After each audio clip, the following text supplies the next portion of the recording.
Imagine a young valet at a luxury hotel in Los Angeles in the early 2000s. One regular guest pulls up in a different supercar every week. He is, by any objective measure, a genuine genius. He designed and patented a key component inside Wi-Fi routers. He has founded multiple companies. He has cashed out as a wildly successful entrepreneur. One afternoon, he hands the valet's colleague several $1,000s in cash and asks for a few $1,000 gold coins. What he does next is one of the most absurd financial scenes in the entire book. And his story ends the way you would expect. Morgan Housel opens The Psychology of Money with this story for a reason. The valet, in this case, was a young Morgan Housel himself, working through his college years. The guest was, in his own words, a genuine genius. He had designed and patented a key component inside Wi-Fi routers in his 20s. He had founded and sold several companies. He had built a fortune that, by every objective measure of intelligence, talent, and entrepreneurship, he had earned. But, Housel writes, his relationship with money was a mix of insecurity and childish stupidity. He carried a stack of $100 bills several inches thick. He showed it to anyone who wanted to see it, and to many who did not. He bragged openly and loudly about his wealth, often while drunk, and always, Housel writes, apropos of nothing. One afternoon, he handed one of Housel's colleagues several $1,000s in cash with a request. Go to the jewelry store down the street and bring me back a few $1,000 gold coins. An hour later, gold coins in hand, the executive and his friends gathered at a dock overlooking the Pacific Ocean.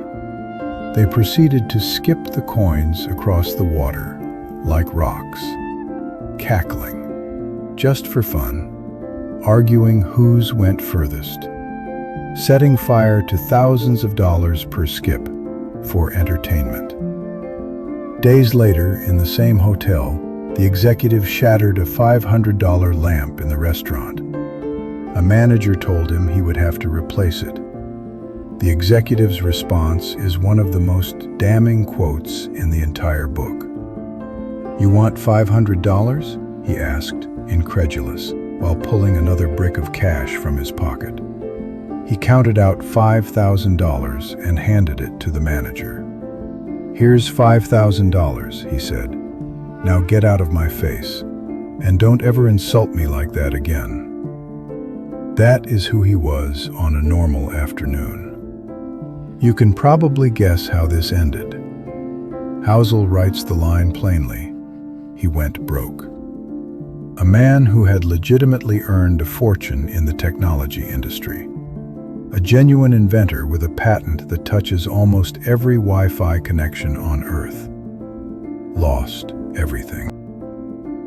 Housel uses this story as the very first illustration of the central thesis of his entire book. Doing well with money, he writes, has a little to do with how smart you are and a lot to do with how you behave. And behavior, Housel insists, is hard to teach, even to extraordinarily intelligent people. A genius who loses control of their emotions, Housel writes, can be a financial disaster. The opposite is also true. Ordinary folks with no formal financial education can be wealthy if they have a handful of behavioral skills that have nothing to do with formal measures of intelligence. Read that one more time. The patent that earned this executive his fortune required years of specialized education. The behavior that destroyed his fortune required no education at all, just the inability to feel enough with the wealth he had already built. And no patent, no degree, no business success could compensate for that single behavioral failure. The thing that makes this story uncomfortable is that you cannot blame anyone but the man himself. It removes every excuse we use to explain why other people fail and we would not. The tech executive was not poorly educated. He was an inventor with a patent. He was not a victim of bad timing. He had cashed out at the top. He did not lose his money to fraud or to a market crash or to an unexpected medical bill. He did not lose his money to anything outside of his control. He lost it because he treated wealth as a stage prop. He used it for performance, to brag, to dominate, to be admired.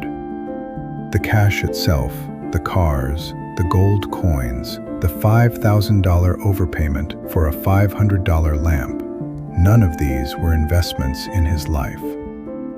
They were performances for an audience that, as we will see in a later episode, was almost certainly not actually watching. Pull up your favorite social platform right now. Within 90 seconds, you'll find someone performing wealth at exactly the volume the tech executive performed it. Same posture, same captioned bricks of cash, same gold coin energy in modern packaging. The platform changed. The pattern is 2 decades old. I'm aware this comes across as judgmental, and it isn't meant to be. Almost everyone has done a smaller version of this once. The way you behave with money once you have it is the only variable that determines whether you keep it. There is one rule that, more than any other, would have saved the tech executive's fortune. One question, applied honestly before every visible purchase. If nobody ever saw me using this, would I still want it? 3 behaviors collapse into that one question. Performance spending fails it. Status purchases fail it. Conspicuous consumption fails it. Genuine taste, genuine usefulness, genuine pleasure passes it. Build that question into your financial life, and the tech executive's playbook becomes structurally impossible to repeat. That's the whole exercise. That's the only rule that matters. The tech executive needed it most and never built it. You can. If this episode made you uncomfortable in a useful way, hit subscribe. Most of the value here lives in that discomfort. The next in the series is the tech executive's twin in many ways, but with one crucial difference. He was Harvard educated. He had an MBA. He had retired in his 40s to focus on philanthropy.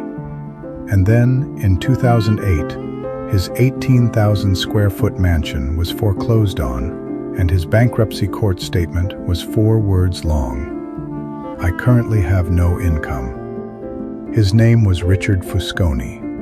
We will see you in the next Yield Tales episode.